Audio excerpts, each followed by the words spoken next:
Apple hit us with a couple upgrades before the end of 2025. This is the first one. This is the new M5 MacBook Pro. And interestingly enough, it's only the M5. We don't have the M5 Pro or M5 Max chip. There's a couple thoughts and reasonings behind that, which I'll get to in a second, but we'll do a quick little unboxing. You can actually see from the box, nothing much has changed. They're even using the same like little wallpaper. The design of the box is the same, and that is pretty much the same with the laptop. Inside, standard.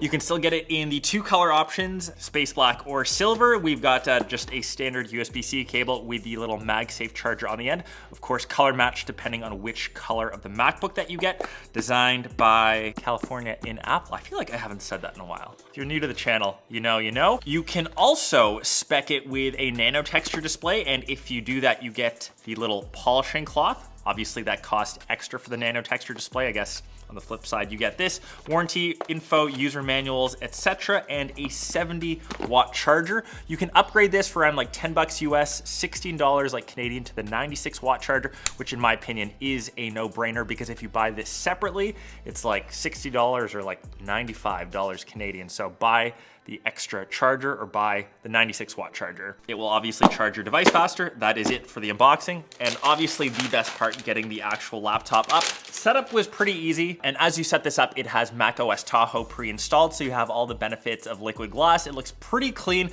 I like the uniformity now. As an example, I've got iOS 26 running on my iPhone 17 Pro Max. You can see that I've got the clear icons, which you can now kind of match. That uniformity is there across the board, which is nice. And for the rest of the laptop, like I said, pretty much the same. You've got MacBook Pro kind of engraved or etched into the back, which I've always been a fan of. It's the exact same footprint, pretty much like the identical body to the M4 Max, which you see, which I'm currently rocking. So here's my hypothesis. So the reason why we've gotten the M5, obviously it's the new chip. We're getting it on the iPad as well. You can see the little startup screen with the animation, which I think is really nice. The reason for that is we are going to get, say, the M5 Pro and M5 Max on the new MacBook OLEDs, which should be coming. I've seen like a couple leaks, a couple rumors around it. Apple has actually already signed a deal with Samsung for those panels, and what's expected for that OLED display, we're actually removing the notch. It'll be a hole punch cutout. Obviously the benefits of OLED, they're like super dark, super black, great contrast ratios. The screens just tend to look better. I've even seen some rumors of a touchscreen coming out. So here are my thoughts. Follow along if you can. This is like Apple detectiveness going on full blast. So will we get the M5 Pro and M5 Max in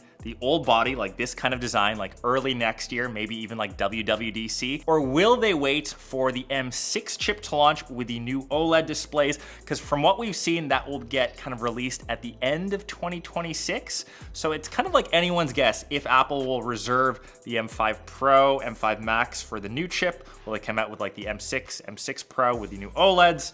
If you're a detective, if you love to watch the leaks and rumors, obviously you can kind of follow that rabbit hole. But just know for now, this is only the M5 chip. If you're looking to get anything more powerful, you'll still need to grab the older M4 Pro or M4 Max. So technically what's new in this is mostly around GPU performance. So their 10-core GPU is built with their next-gen architecture, so technically faster for all things graphics related. So as an example, 1.6 times faster graphics performance than the M4 in things like games or even pro apps. The CPU, however, remains the same, but just like all tech, it seems these days, pretty much everything from a smartphone to a laptop to even like TVs, AI performance is now better. They now have a neural accelerator built into each of the cores of the GPU. So anything like AI-driven workflows, AI speech recognition, if you're someone that loves to do like captions on social media, if you do any sort of like image generation, that should now theoretically be faster. But I'm curious, has anyone that has used like a MacBook Pro or just like any computer in general, are you getting like a full use of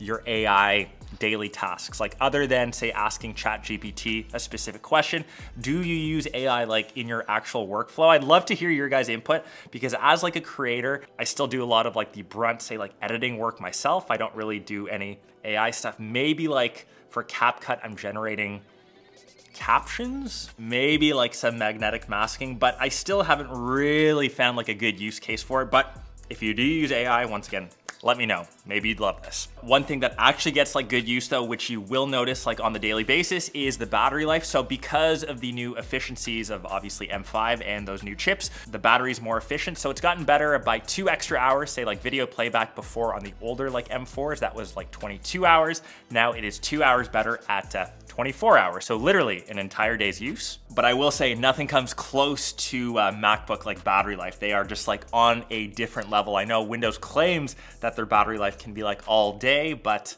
in general, MacBook Pro battery is just untouchable, and now it's gotten even better. But like I said, those are the big upgrades coming to M5. It's a very minimal upgrade, and this is really meant for someone that's coming from say like an M1, M2 chip. Maybe you're looking to get say like the base model, but if you do like to play that little Sherlock Holmes game of figuring out what Apple device will come out next, when they'll release the M5 Pro, M5 Max, or even that mythical OLED, because technically we haven't had a design change from this MacBook body since 2021, I believe. I've been doing this for a long enough time now to know that every like 4 to 5 years they do have like a big design change. So in my opinion, you should definitely wait. But don't get me wrong, it's still a great device, still super beautiful, still one of the best built laptops. Like you've got like industry leading speakers, even on the smaller like 14-inch model, the speakers sound great. You obviously have that chiclet style keyboard. You literally have the best trackpad in the game. It still has a really good display. So this is their Liquid Retina XDR display. It gets up to 1600 nits of peak brightness. It's got ProMotion, so all the way up to 120 Hertz. It is a great laptop, performs well. But if you're really looking for like a pro device, like this is where I feel it's a bit weird. People spend the extra money on these over say like the MacBook Air, which most people should get.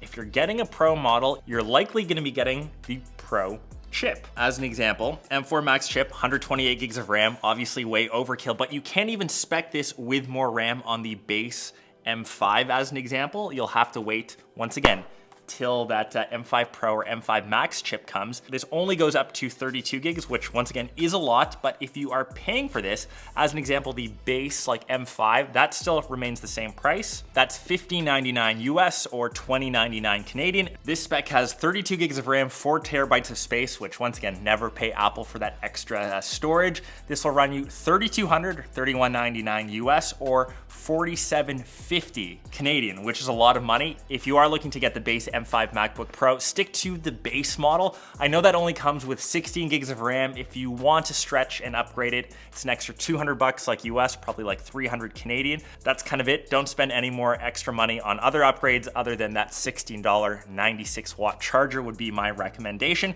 But let me know your thoughts about the M5 2025 MacBook Pro. And I'm curious if any of you love to go down that rumor mill, what do you think the next model will be? When do you think the M5 Pros are gonna launch? Would you wait for that new mythical OLED MacBook Pro, which I'm pretty stoked about personally? Just in general, a newly designed MacBook, we've been waiting like close to 5 years. So it is time for an upgrade. Make sure you're subbed because we have M5 iPad as well as the new M5 Vision Pro on deck. Those are the other 2 new products that got launched. You'll see them after this video, so I'll catch you then. Peace.